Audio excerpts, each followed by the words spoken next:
भारत माता की, भारत माता की, भारत माता की, भारत माता की। मंच पर विराजमान भारतीय जनता पार्टी के राष्ट्रीय अध्यक्ष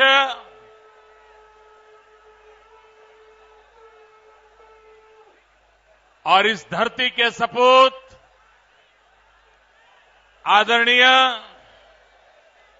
श्री राजनाथ सिंह जी, हम सबके मार्गदर्शक, हमारे वरिष्ठ नेता आदरणीय डॉक्टर मुरली मनोहर जोशी जी,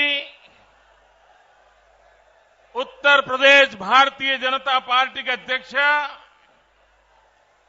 श्रीमान लक्ष्मीकांत वाजपेयी जी, श्रीमान कलराज जी, आदरणीय श्री कल्याण सिंह जी, श्रीमान ओम प्रकाश सिंह जी,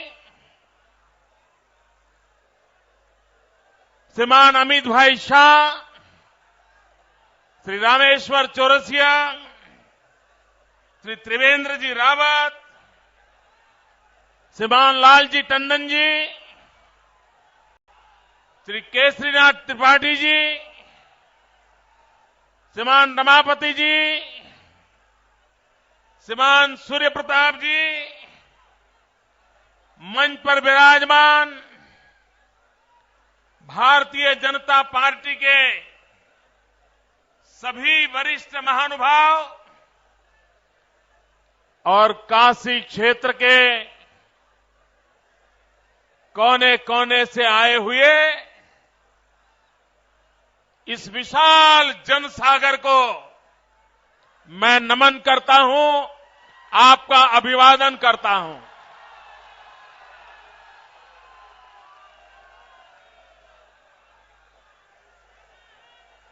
मैं सोमनाथ की धरती से आया हूं और बाबा विश्वनाथ के आशीर्वाद लेने आया हूं।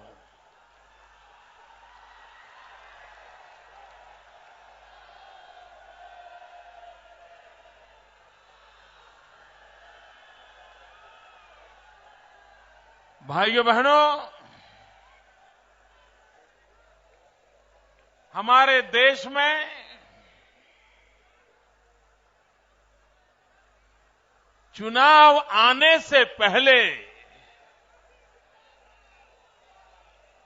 चुनाव का ऐसा माहौल बना हो, ये शायद हिंदुस्तान के लोकतांत्रिक जीवन की ये पहली घटना है।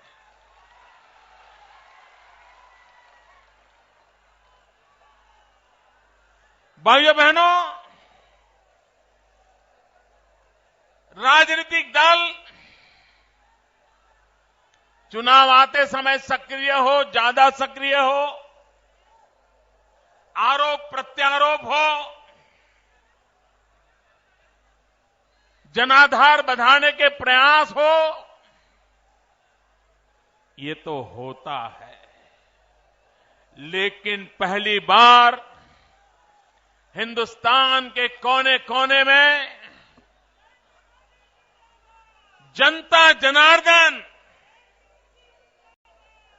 दिल्ली की सरकार को उखाड़ फेंकने के लिए उतावली हो रही है, एग्रेसिव हो रही है। ऐसा और मैं देख रहा हूं भाइयों बहनों, 2014 का चुनाव कोई दल लड़ने वाला नहीं है। 2000 चुनाव का नेतृत्व कोई व्यक्ति करने वाला नहीं है। 2014 का चुनाव इस देश की जनता लड़ने वाली है, इस देश का हर एक मतदाता लड़ने वाला है।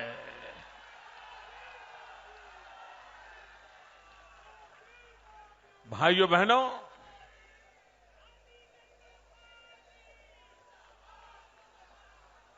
गंगा मैया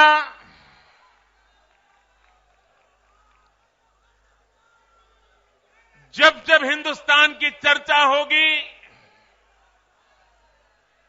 भूतकाल में जब जब हिंदुस्तान की चर्चा हुई है, गंगा मैया की चर्चा के बिना हिंदुस्तान की चर्चा अधूरी होती है। भाइयों बहनों, औरों के लिए गंगा एक नदी हो सकती है,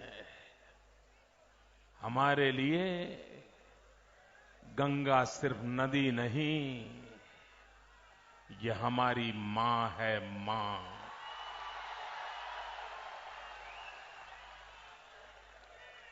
गंगा ये पानी की धारा नहीं है, गंगा ये हमारी संस्कृति की धारा है। भाइयों बहनों, इस गंगा की सफाई के लिए न जाने कितनी योजनाएं बनी, न जाने कितने बजट खर्च किए गए, न जाने कितने कमिटियां बनाई गई, लेकिन पता नहीं चल रहा है कि गंगा के अंदर क्या ये रुपये भी बह जा रहे हैं क्या?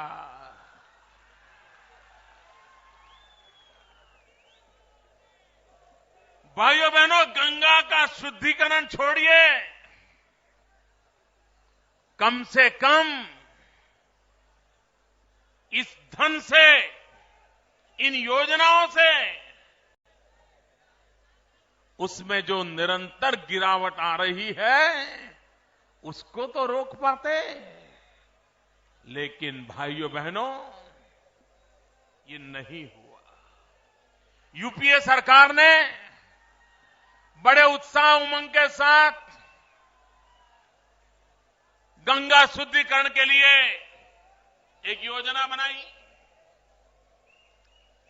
बहुत प्रचार किया, लोगों को भी लगने लगा अब कुछ होगा, भरोसा हुआ, उनको सत्ता पर भी बिठा दिया। लेकिन मेरे उत्तर प्रदेश के भाइयों बहनों, और आज गंगा मैया की इस पवित्र धरती से मैं देशवासियों को भी कहना चाहता हूं कि 5 साल में 3 मीटिंग करने के सिवाय ये दिल्ली में बैठी हुई सरकार ने कोई काम नहीं किया है।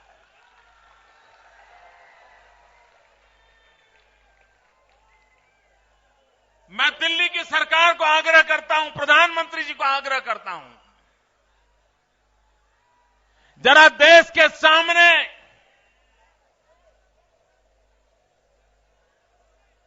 आप बारीकियों के साथ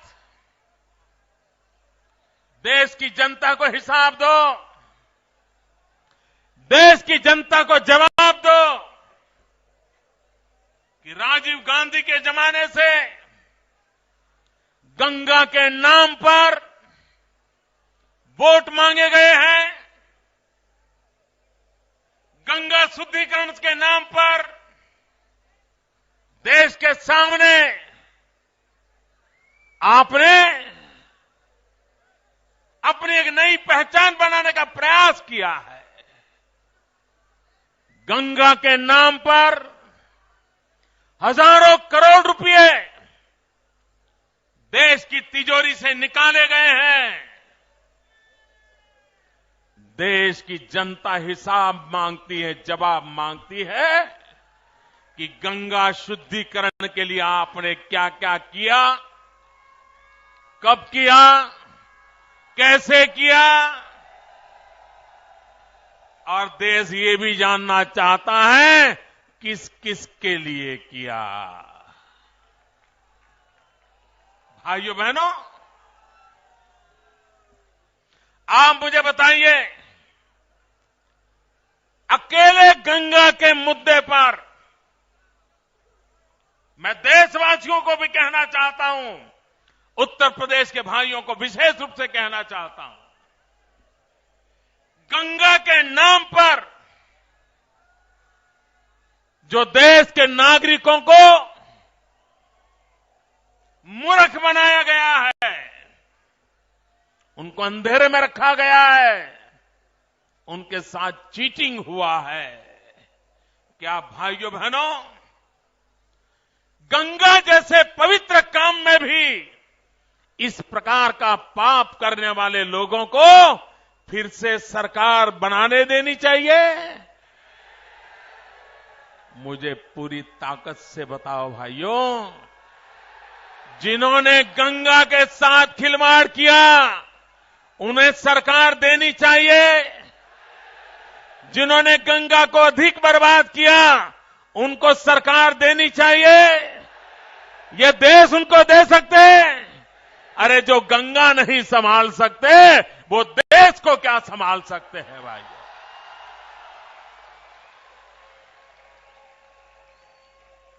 भाइयों बहनों, आप ये गलती मत करना कि गंगा अशुद्ध होने का कारण सिर्फ उत्तर प्रदेश में से जहां से गंगा बह रही है वो इलाका है।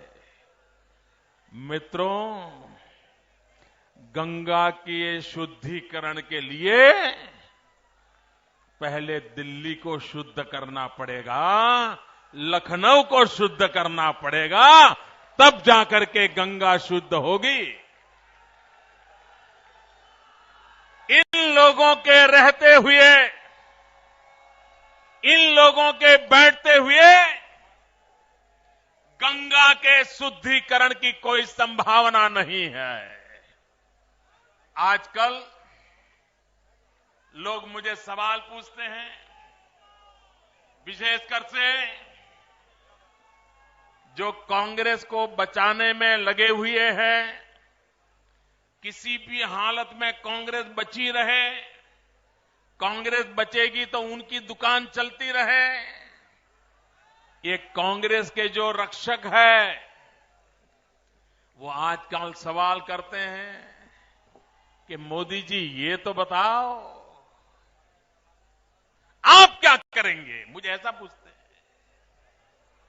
कांग्रेस ने तो तबाह कर दिया, बर्बाद कर दिया, आप क्या करेंगे? ये सब पूछते हैं। मैं सिर्फ कहता नहीं हूं, करके दिखाता हूं।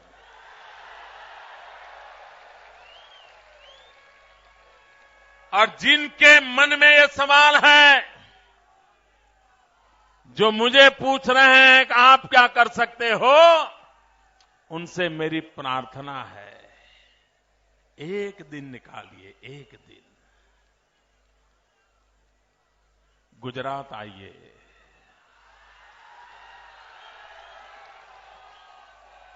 अहमदाबाद की धरती पर आइए, साबरमती के किनारे पर जाकर के खड़े रहिए। और आज से 10 साल पहले का साबरमती नदी का रूप एक गंदी नाली बन गई थी। महात्मा गांधी के साथ जो साबरमती नदी का नाम जुड़ा था, साबरमती के संतों ने कर दिया कमाल। हर गली मोहल्ले में साबरमती की बात होती थी। आजादी के आंदोलन के साथ साबरमती जुड़ी हुई थी, लेकिन वो साबरमती गंदी नाली के सिवा कुछ नहीं बचा था। आज जाकर के देखिए, शहर के बीचों बीच शुद्ध नर्मदा के जल से साबरमती नदी लबालब भरी है और साबरमती बह रही है। भाइयों बहनों, आपको भरोसा है? जरा पूरी ताकत से बताइए, आपको भरोसा है? अगर साबरमती शुद्ध हो सकती है तो गंगा शुद्ध हो सकती है। साबरमती का कल्याण हो सकता है तो गंगा का कल्याण हो सकता है। अगर साबरमती गुजरात का जीवन बदल सकती है तो गंगा हिंदुस्तान का जीवन बदल सकती है। भाइयों बहनों, हम खोखले वादे करने वाले लोग नहीं हैं। और उत्तर प्रदेश के मेरे भाइयों बहनों, मैं आपको विश्वास दिलाने आया हूं, हम वादे नहीं, इरादे लेकर के आए हैं, इरादे लेकर के आए हैं।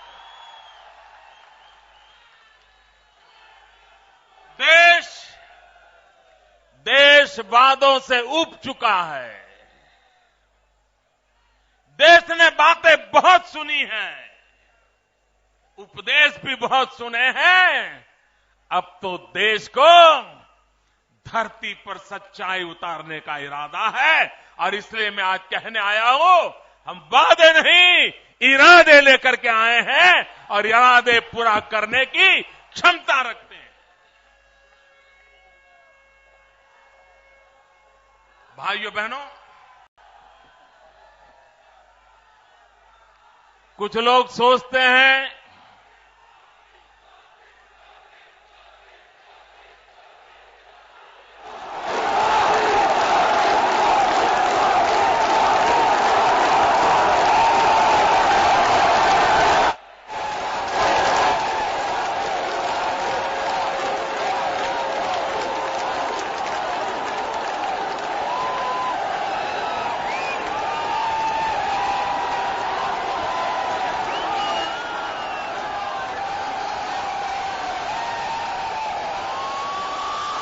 कुछ लोग सोचते हैं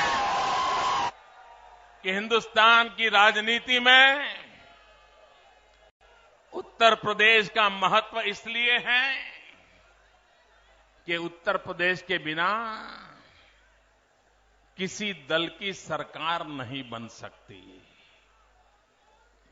भाइयों बहनों, ये सोच उत्तर प्रदेश का अपमान है। क्या उत्तर प्रदेश का उपयोग सिर्फ सांसदों का नंबर बढ़ाने के लिए है? क्या उत्तर प्रदेश का उपयोग सरकारें बढ़ाने के लिए है? भाइयों बहनों, मेरी सोच इतनी सीमित नहीं है।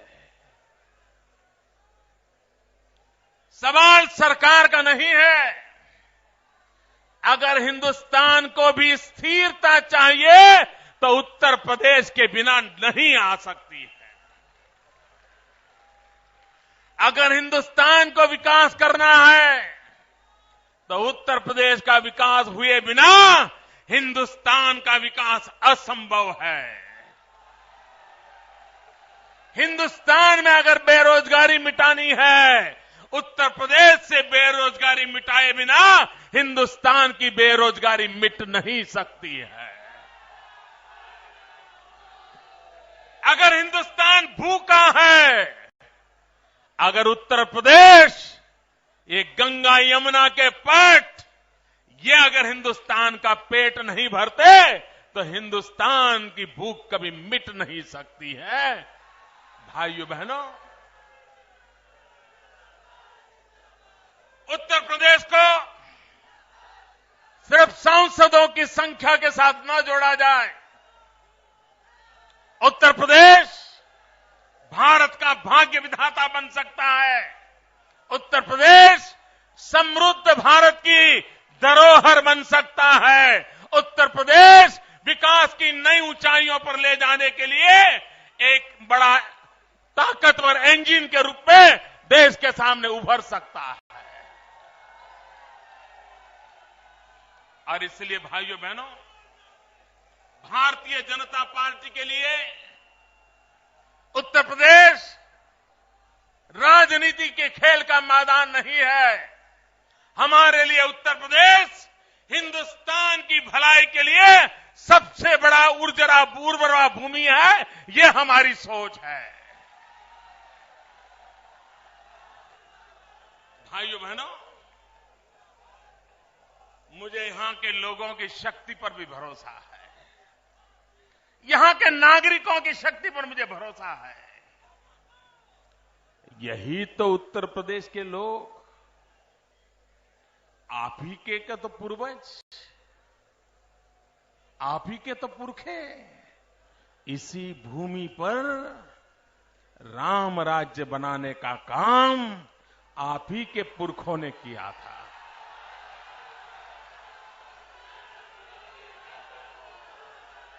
अगर जनता ठीक न होती, अगर लोग बराबर न होते, अगर लोग सामर्थ्यवान न होते, तो इस धरती पर कभी रामराज नहीं होता। भाइयों बहनों,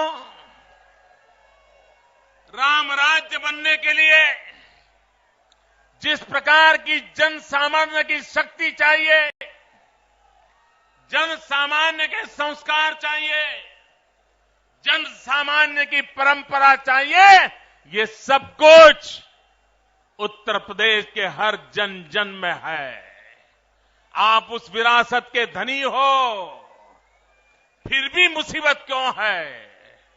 मुसीबत इसलिए है कि आपने सही सरकारें चुनी नहीं है, आपको सही नेता मिले नहीं है।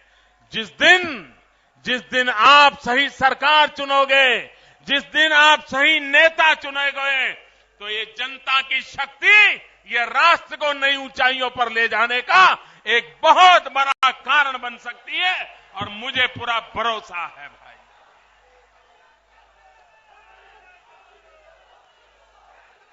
भाइयों बहनों, मेरा उत्तर प्रदेश का किसान, अकेला उत्तर प्रदेश का किसान अगर एक बार ठान ले,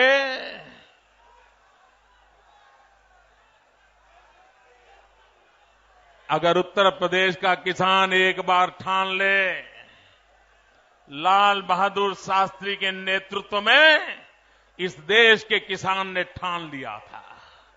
जब लाल बहादुर शास्त्री ने मंत्र दिया था, जय जवान जय किसान, और यही मेरे देश का किसान जिसने हिंदुस्तान के अन्न के भंडार भर दिए थे, यही धरती, यही किसान, यही परंपरा, लेकिन सही नेतृत्व ने आवाहन किया, यही मेरे किसान ने हिंदुस्तान का भंडार भर दिया था। भाइयों बहनों, अकेला उत्तर प्रदेश पूरे यूरोप का पेट भर सकता है, पूरे यूरोप का पेट भर सकता है, इतनी ताकत है।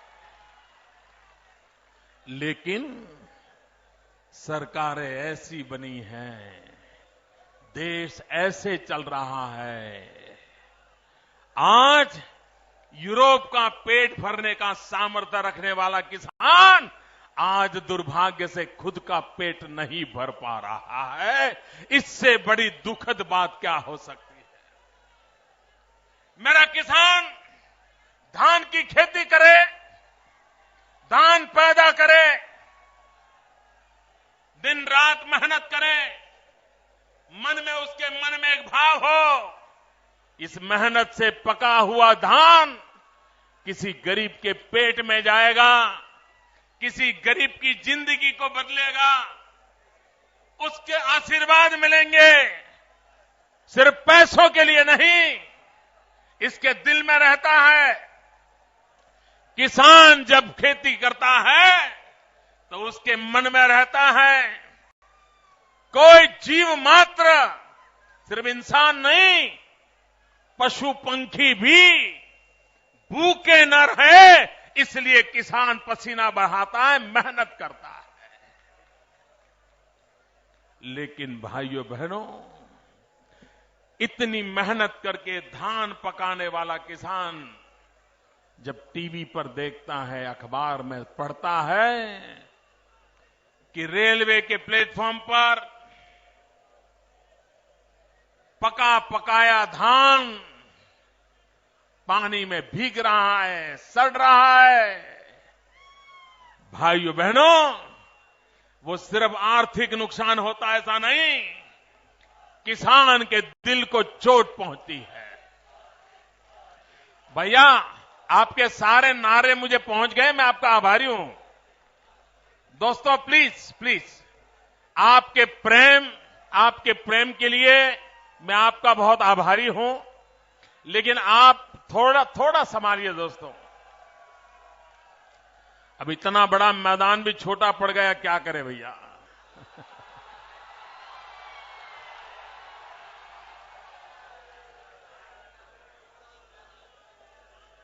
भाइयों बहनों, किसान जब धान पैदा करता है, उसको संतोष उसके जेब भरने से नहीं होता है। उसके जेब में कितने रुपए आए, इससे किसान को संतोष नहीं होता है। उसको तो संतोष तब होता है कि इसने कड़ी मेहनत करके जो धान पैदा किया है, वो धान गरीब के काम आया कि नहीं आया, तब जाकर के उसको संतोष होता है। ये भावना, किसान के दिल की बात, ये दिल्ली में बैठी हुई सरकार समझ नहीं पाती है। वो सिर्फ कागज पे हिसाब किताब करने वाले लोग किसान की भावना को समझ नहीं पा रहे हैं, और उसके कारण धान के भंडार पानी में भीग रहे हैं, सड़ रहे हैं। और भारत की सुप्रीम कोर्ट हुक्म करती है कि ये धान गरीबों को बांट दिया जाए। दिल्ली की सरकार धान को सड़ने देती है, लेकिन गरीबों को बांटने से इनकार कर देती है। सुप्रीम कोर्ट के कहने के बाद भी इनकार कर देती है।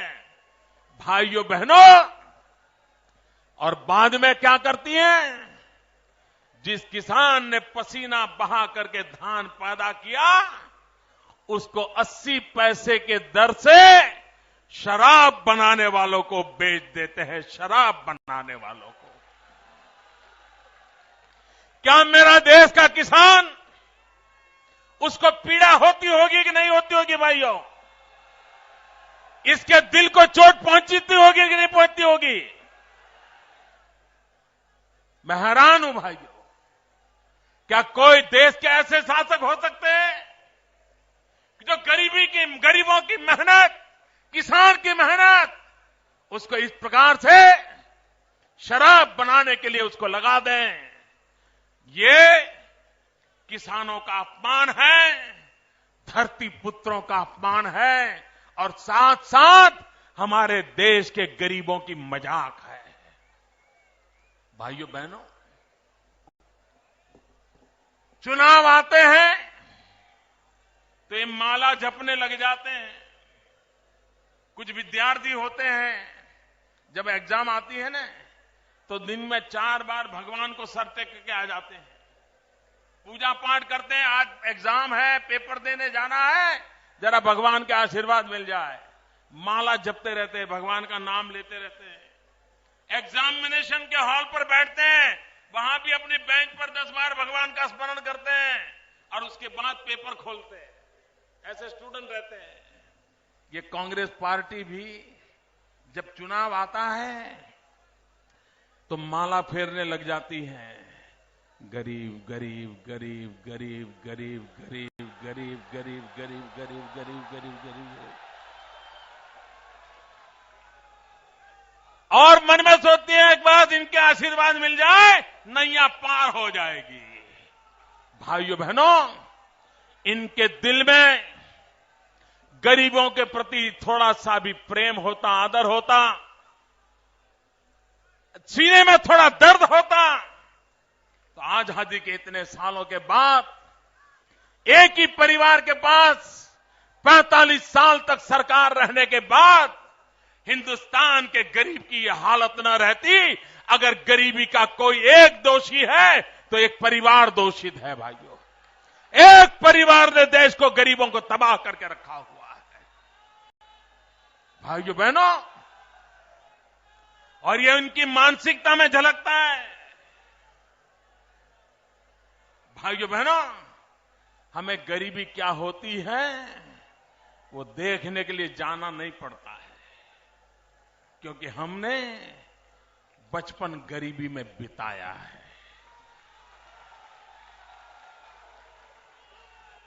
मैं तो हैरान हूं, गरीबों के प्रति इनके दिल में नफरत कितनी है। एक नेता तो कह रहे हैं यूपीए के, चाय बेचने वाला,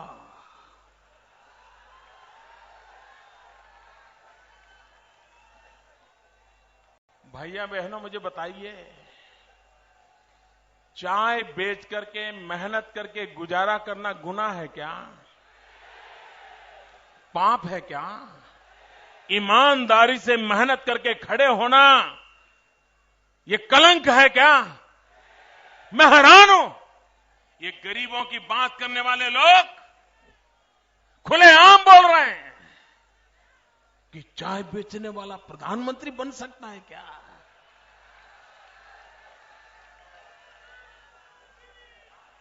अगर देश की जनता आशीर्वाद दे तो खेत में मजदूरी करने वाला भी प्रधानमंत्री बन सकता है। फुटपाथ पर बैठ करके जूतों की पॉलिश करने वाला भी प्रधानमंत्री बन सकता है। लेकिन भाइयों बहनों, मैं आपको मेरे संस्कारों के आधार पर कहना चाहता हूं, हमें चाय बेचना मंजूर है, हमें देश बेचना मंजूर नहीं है।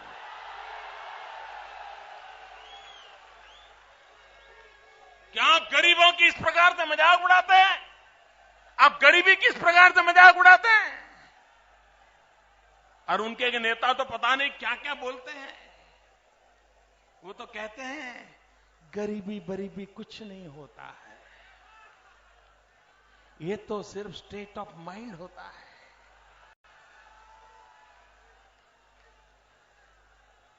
एक मन की अवस्था होती है। शाम को जब घर में चूल्हा न जले, बच्चे रात रात रोते रहें, तब पता चलता है गरीबी क्या होती है।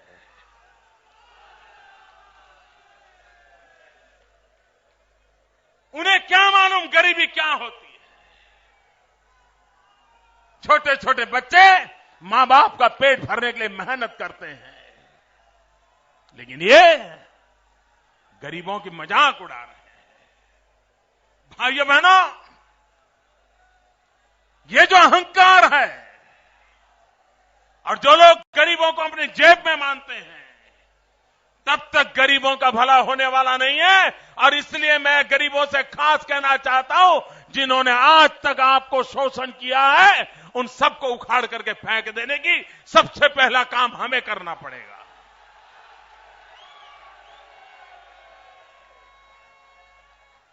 अभी हमारे राजनाथ सिंह जी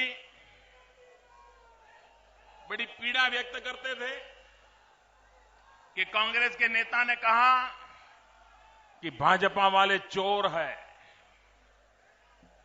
अब पता नहीं वो क्या कुछ भी बोलते हैं भाई।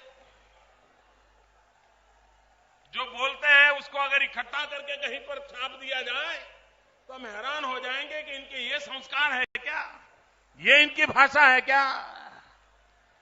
लेकिन कांग्रेस के नेताओं को मैं कहना चाहता हूं, आप कहते हैं ना हम चोर हैं,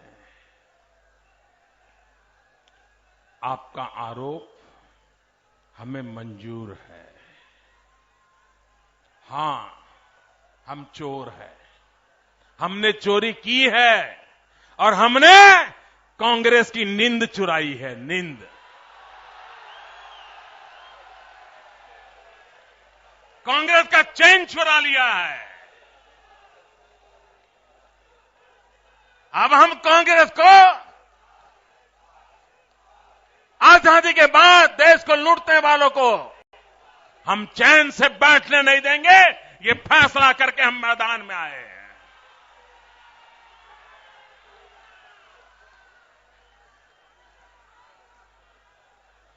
भाइयों बहनों,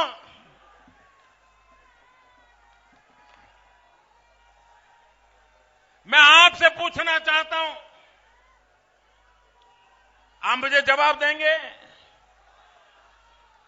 जरा यहां बड़ी आयु के लोग हैं, वो बताएं, आप जिन मुसीबतों से गुजारा करते हैं, क्या आप अपने बच्चों को ऐसा हिंदुस्तान देना चाहते हैं? आपके बच्चों को गरीबी में जीने के लिए मजबूर करना चाहते हैं? आपके बच्चों को बेरोजगार रहने के लिए मजबूर करना चाहते हैं? आपके बच्चों को गांव गरीब छोड़ करके शहरों की झुग्गी झोपड़ी में जीने के लिए मजबूर करना चाहते हो? भाइयों बहनों, बेरोजगारी, मुझे यहां से 2 दिन पहले किसी मुस्लिम सज्जन ने चिट्ठी भेजी है। उन्होंने मुझे चिट्ठी लिखी है। उन्होंने कहा कि मोदी जी, आप बनारस आ रहे हैं, लेकिन हमारी एक मुसीबत का जिक्र कर दीजिए। उन्होंने कहा कि मैं मुस्लिम बस्ती में रहता हूं और हमारे यहां छोटे मोटे पावरलूम के साड़ी के कारखाने लगे हुए हैं। बोले रात रात चलते हैं, नींद नहीं आती है, परेशानी है, उसका कोई रास्ता निकालिए। उसने बेचारे ने अपनी वेदना प्रकट की। भाइयों बहनों, आप मुझे कहिए, एक बनारस की साड़ी, मित्रों, ये बनारस की साड़ी सिर्फ महिलाओं की इज्जत को बचाने के लिए है, इतना ही नहीं, हिंदुस्तान की आर्थिक लाज बचाने की ताकत भी बनारस की साड़ी में है।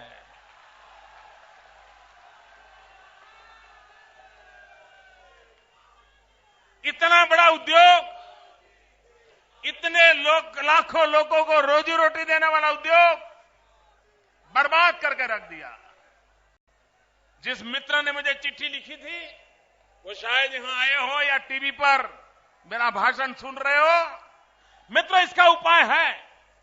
एक समय था, देखिए, हमारा सूरत का और काशी का नाता बहुत जुड़ा हुआ है। एक कहावत है,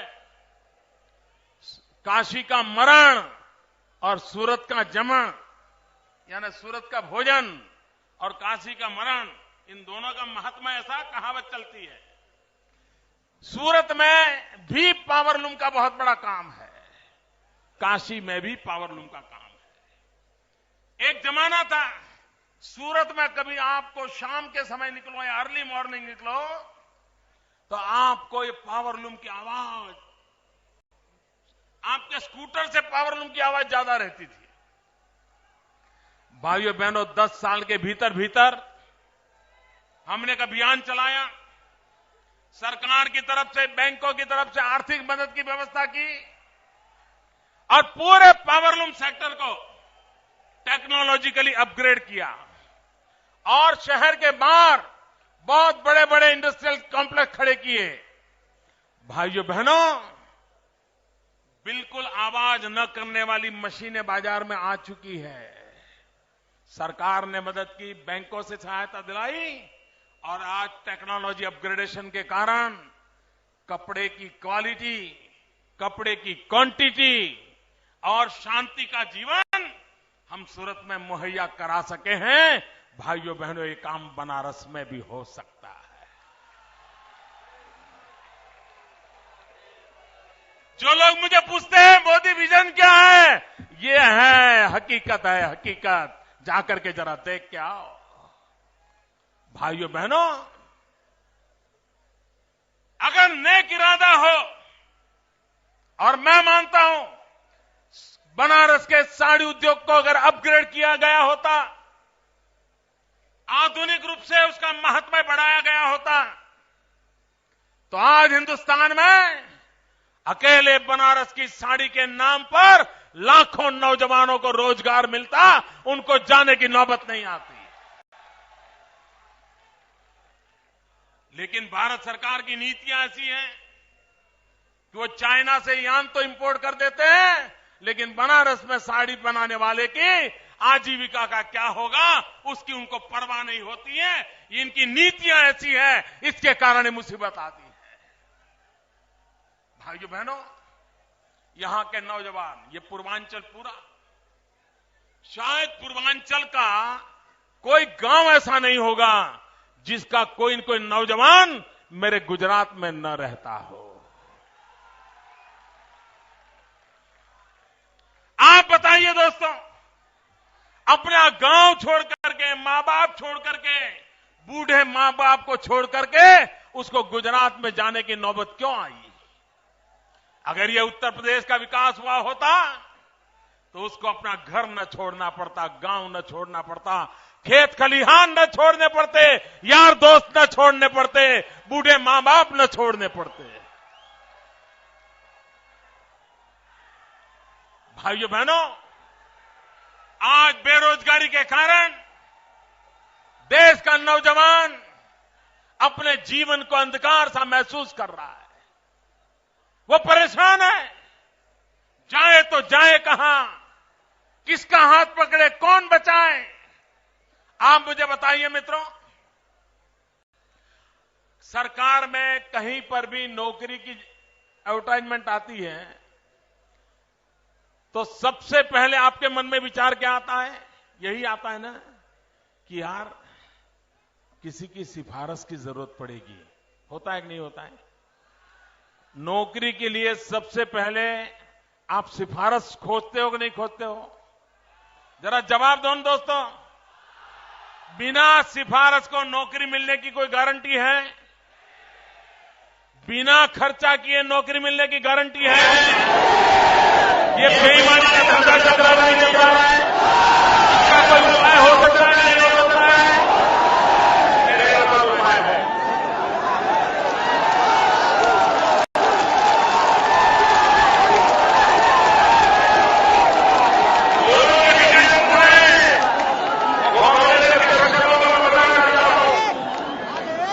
मित्रों, एक बार हमें गुजरात में 13,000 टीचरों को रिक्रूट करना था।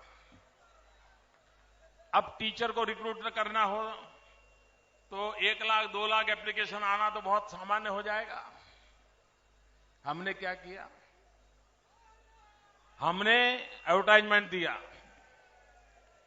और सबका ऑनलाइन रजिस्ट्रेशन करवाया और कंप्यूटर को पूछा इसमें सबसे अच्छे मार्क्स वाले लड़के कौन है, ढूंढ के निकालो। कंप्यूटर ने पहले 13,000 नाम निकाल दिए। हमने उनको इंटरव्यू नहीं लिया, बुलाया नहीं, कुछ नहीं, ऑर्डर दे दिया। गरीब विधवा मां के घर बेटे का पास ऑर्डर आ गया, नौकरी लग गई। सिफारिश होती है कहां? इंटरव्यू में। भाइयों बहनों, मेरिट के आधार पर अगर निर्णय हो और ये इंटरव्यू का झमेला खत्म कर दिया जाए तो ये भ्रष्टाचार, ये सिफारिश, ये सारा खेल बंद हो जाएगा और जो हकदार है उसको काम मिल जाएगा। मैंने गुजरात में पायलट प्रोजेक्ट करके देखा है, हमें सफलता मिली है। कोई उस पर उंगली नहीं उठाता है, कहता है हां भाई ये रास्ता है। और मैं मानता हूं हर कोई नौजवान कितना ही पढ़ा लिखा क्यों ना हो, सर्टिफिकेट के भरोसे वो जी नहीं सकता, वो सिफारिश खोजता रहता है, सिफारिश खोजता रहता है। भाइयों बहनों, मेरे नौजवानों को डिग्निटी चाहिए, हाथ फैलाकर जिंदगी से उनको मुक्ति चाहिए। मेरे देश का नौजवान मेरे हिंदुस्तान का भाग्य बदल सकता है। देश की सरकार को नौजवान में भरोसा चाहिए और उस भरोसे को लेकर के हम आए हैं। मैं मेरे देश के नौजवानों को कहना चाहता हूं, भाइयों बहनों, आज भी देश में अवसरों की कमी नहीं है। आज भी देश में मैन पावर की आवश्यकता है। देश कृषि का क्षेत्र हो, सेवा का क्षेत्र हो, मैन्युफैक्चरिंग का क्षेत्र हो, देश के नौजवानों की ताकत से हिंदुस्तान को आर्थिक महासत्ता बनाने का सामर्थ्य यह देश रखता है। और इसलिए मैं नौजवानों, मैं आपके भविष्य की गारंटी लेकर के आया हूं।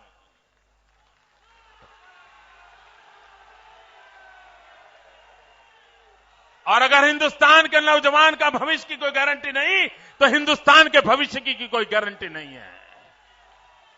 भारत का भाग्य भारत के नौजवान के हाथ में है। उन नौजवान को अवसर चाहिए और भारतीय जनता पार्टी नौजवान को अवसर देने का संकल्प लेकर के आई है। भाइयों बहनों, लोग कांग्रेस की सरकारों को हटाने में लगे हैं और भाजपा की सरकारों को दोबारा बिठाने में लगे हुए हैं। ये इसका सबूत है कि हमने जनता की कसौटी पर हम खरे उतरे हैं। भाइयों बहनों,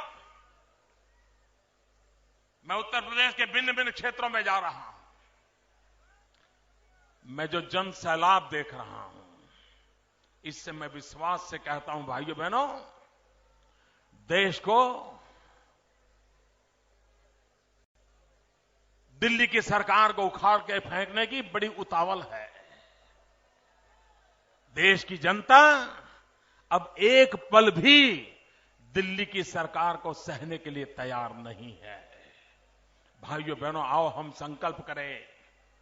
भारत का भाग्य बदलने के लिए कांग्रेस मुक्त भारत का निर्माण करना होगा।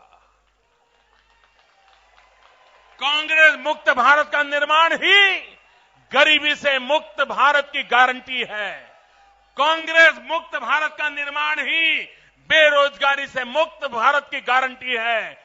गरीबी से मुक्ति के लिए, बेरोजगारी से मुक्ति के लिए, भुखमरी से मुक्ति के लिए, भ्रष्टाचार से मुक्ति के लिए कांग्रेस की मुक्त से भारत को मुक्त कराना, इसी सपने को लेकर के आगे बढ़े। इसी शुभकामनाओं के साथ मैं आप सबका बहुत बहुत आभारी हूं।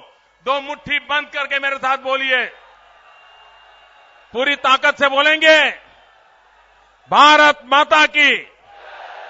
आवाज दिल्ली तक पहुंचनी चाहिए दोस्तों। भारत माता की, भारत माता की, भारत माता की।